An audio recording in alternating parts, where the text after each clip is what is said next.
నమస్కారం సార్. నమస్తే. కాపు జేఏసీ స్థాపించిన తర్వాత మీరు ప్రధానంగా తీసుకున్న డిమాండ్స్ ఏంటంటే? అందరికీ నమస్కారం. ఇప్పుడు మనం ఒక 12 సమస్యల మీద మాట్లాడుతూ ఉన్నాం. రాష్ట్ర కాపు జేఏసీ ఆధ్వర్యంలో ఎన్నికల ముందు కూడా దాదాపు ఒక 25 సమావేశాలు నిర్వహించాం. అప్పుడు పెద్ద ఎత్తున ప్రతినిధుల సమావేశం కానీ అదేవిధంగా జిల్లాల వారీగా సమావేశాలు కూడా నిర్వహించిన సందర్భం. దాంట్లో ఎన్నికల ముందు కూడా సమస్యల్ని అప్పుడు ఎన్నికల మేనిఫెస్టోలో పెట్టాలని అన్ని పార్టీలకి మనం వినతి పత్రాలు ఇచ్చాం.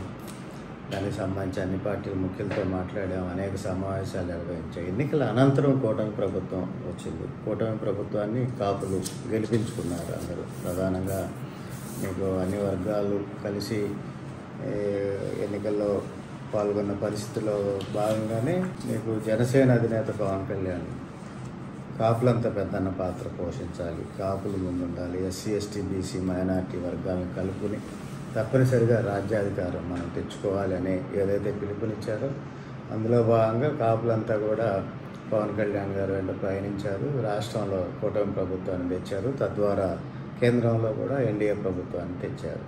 దీనికి ప్రధాన కారణం పవన్ కళ్యాణ్ గారు. పవన్ కళ్యాణ్ గారు ఏదైతే పిలుపునిచ్చారో పెద్దన్న పాత్ర పోషించాలి కాపులని, ఆ పాత్ర పెద్దన్న పాత్రని కాపులంతా కూడా పోషించారు.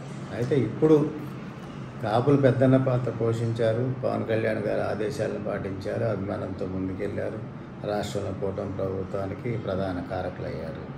అదేవిధంగా రాష్ట్రంలో బలిజ కాపు ఇటు తూర్పు కాపు వర్గాలుగా ఉన్న కాపులంతా కలిపితే అనేక సమస్యలను ఎదుర్కొంటున్నారు. ఆ సమస్యలను తీర్చాల్సిన బాధ్యత కూటమి ప్రభుత్వం మీద ఉంది. తద్వారా సోదరులు పవన్ కళ్యాణ్ గారు ఆ బాధ్యత తీసుకోవాలని రాష్ట్ర కాపు జేఏసీ నాయకత్వం పక్షాన్ని నేను వారిని కోరుకుంటా ఉన్నాను. సార్, అంటే ఇప్పుడు పెద్దన్న పాత్ర అంటున్నారు. అది పెద్దన్న పాత్ర అనేది పేరుకే కనిపిస్తుంది, కానీ ఇప్పుడు జనాభా నిష్పత్తి ప్రకారం చూసుకుంటే అధిక జనాభా ఉన్నది కాపు కమ్యూనిటీ. కానీ వీళ్ళకి అధిక జనాభా ఉన్నా సరే తక్కువ జనాభా ఉన్నవాడు అధికారంలో ఎక్కువ పవర్స్ ఎక్కువ మంది ఉండటం, ఈ స్థాయి పోస్టులు కూడా వాళ్ళకి ప్రాధాన్యత ఇవ్వకపోవడం, మరి మీరు పెద్దన్న పాత్ర ఎప్పుడు పోషిస్తారు సార్ రాజకీయంలో?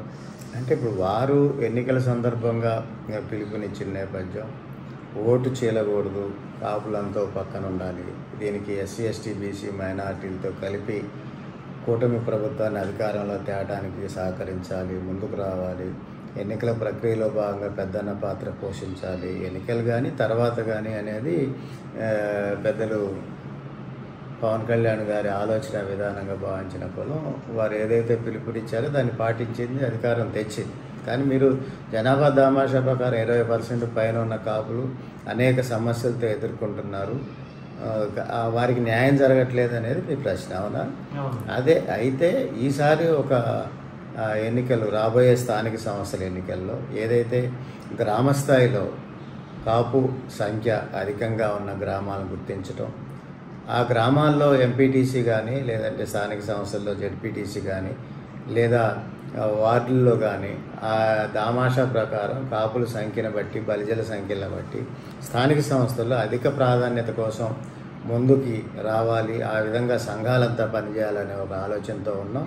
ఆ విధంగా పనిచేసి ఏదైతే అధికంగా కాపు బలిజ వర్గాలు ఉన్న ప్రాంతాలు ఉంటాయో, తూర్పు కాపు ఉన్న ప్రాంతాలు ఉంటాయో, అదేవిధంగా ముంపు మండలాలు ఒక 7 మండలాలు తెలంగాణ నుంచి వచ్చి ఆంధ్రాలో కలిసినాయి, మున్నూరు కాపు కుటుంబ సభ్యులు ఎక్కువగా ఉన్నారు, వారున్న ప్రాంతాల్లో వారికి ప్రాధాన్యతనిచ్చే విధంగా కూడా ఎన్నికల్లో మేము పోటీ చేయించాలి, వాళ్ళందరికీ అవకాశం కల్పించాలనే విధానంతో అన్ని పార్టీల మీద ఒత్తిడి తేవాలనే ఆలోచనతో ఉన్నాం. 2014 నుంచి ఇప్పటి వరకు చూసుకుంటే గడిచిన 15 సంవత్సరాల్లో కాపులకు అధిక ప్రాధాన్యత ఏ ప్రభుత్వం ఇచ్చిందనుకుంటారు?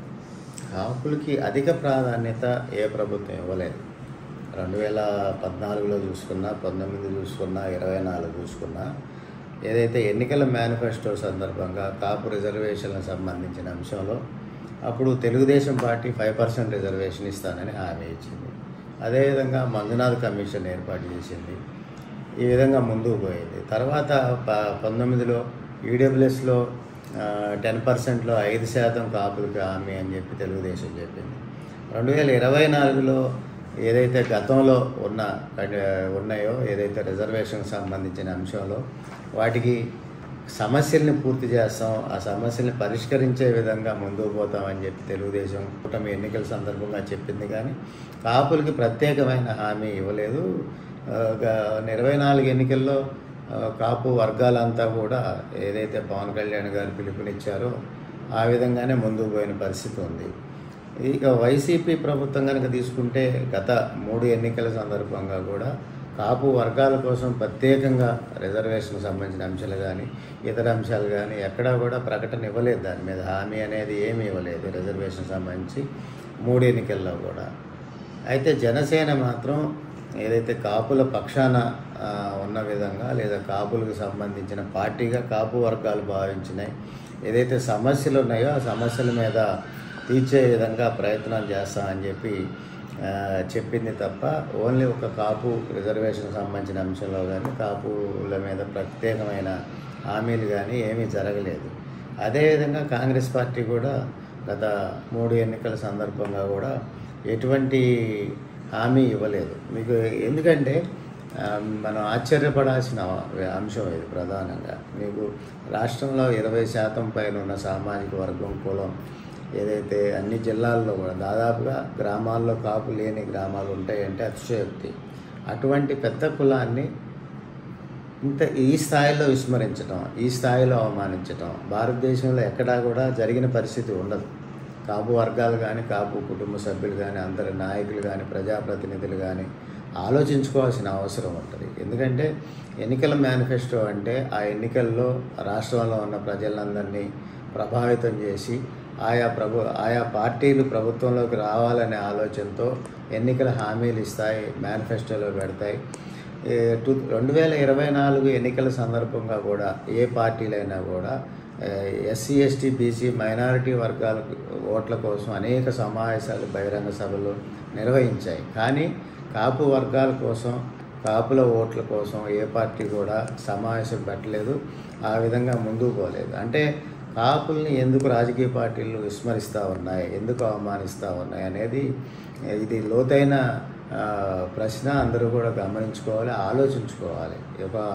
ఒక గ్రామంలో ఒక వార్డులో ఒక ఇంట్లో ఒక 5 ఓట్లు ఉన్నాయంటే ఆ 5 ఓట్లకు ప్రసన్నం చేసుకోవటం కోసం ఆ ఇంటి చుట్టూ కూడా ఆ వార్డు మెంబర్గా పోటీ చేసే వ్యక్తో లేదంటే పార్టీలు అయితే కార్పొరేటర్గా పోటీ చేసే వ్యక్తో ఆ ఇంటి చుట్టూ తిరిగి 5 ఓట్ల కోసం తిరిగే పరిస్థితి చూస్తున్నాం.